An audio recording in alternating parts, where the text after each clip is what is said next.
First, we're asked to find the equilibrium price and quantity. We have an equilibrium in the market when your quantity supplied equals your quantity demanded. And if we try to figure out what price level your quantity supplied equals your quantity demand, we see that it happens when your price level is $5. So our equilibrium price is $5 because this is when your quantity supplied equals your quantity demanded, and your equilibrium quantity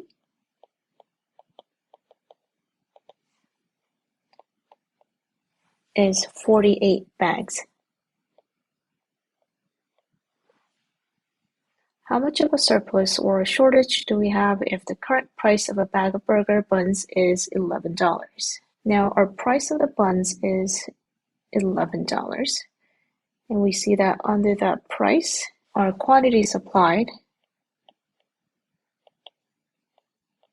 is 66 bags. So under the price of $11, firms are willing to supply 66 bags, while consumers are only willing to buy 36 bags. So in this case,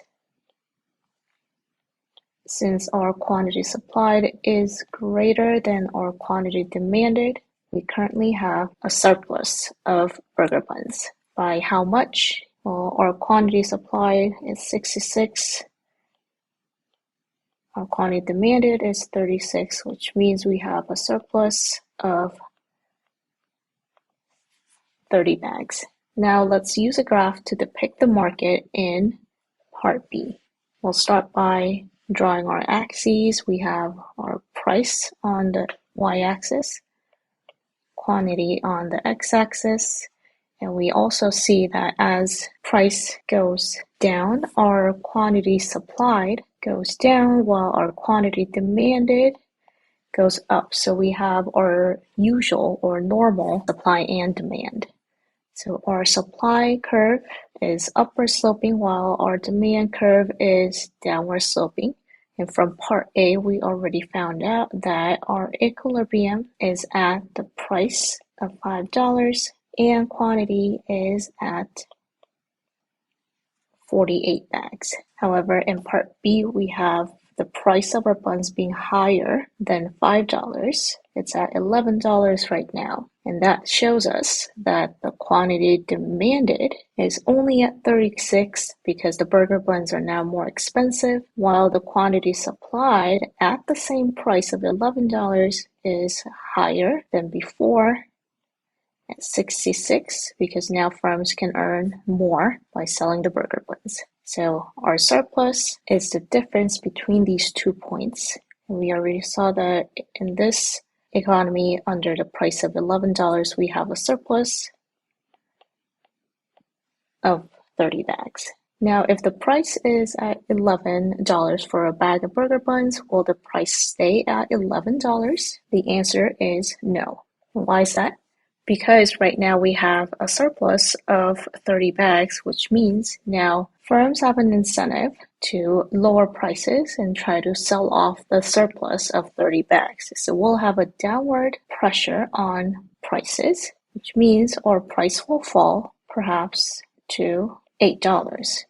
But we'll still see a surplus because the price is still high. We're going to see relatively higher quantity of demand and relatively smaller amount of quantity supplied, but still we are going to see some leftover burger buns that are not being sold. We're going to continue to see a downward pressure on prices until we are at the equilibrium point, where at this point, farms are selling off all the burger buns. They have no more incentive to lower their prices, and your price will stop falling at your equilibrium price of $5. Now in Part E, we have the current price of a bag of burger buns being $3 instead. So now our price of the burger buns is at $3, and what we see happening here is the opposite. We have our quantity supplied being 42 bags, while quantity demanded is 52 bags. So in this case, we have our quantity demanded being higher than quantity supplied, which means now we have a shortage of burger buns. By how much?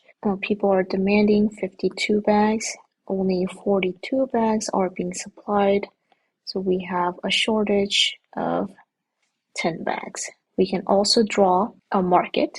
Again, starting with the axes, quantity on the x-axis, price on the y-axis. We still have the same downward sloping demand curve and upper sloping supply curve. Our equilibrium point is still at the same point with equilibrium price being $5 and equivalent quantity being 48. The only difference here is that now the price is lower than our equivalent price at $3, which means our quantity supplied is going to be 42 while our quantity demanded is going to be 52. So the difference between the quantity demanded and quantity supplied, this is our shortage of 10 bags. Now the last question is, will the price stay at $3? And our answer is no, because we will see a similar event happening if the price is not at the equilibrium point. Right now we have a higher demand than what is being supplied. And so people are going to be willing to pay a higher price to get the burger buns. Let's say now the price is higher at $4 because people are willing to pay a higher price. Now you'll see that more burger buns are being supplied because now firms are getting higher prices of $4. Slightly less people demanding the burger buns because it's now more expensive. We have still a shortage of burger buns, so price will continue to rise until we are at the equilibrium where everyone who wants to buy a burger bun would be able to buy one. And now we're back at the equilibrium point. So answer to our last question is no, the price will not stay at $3.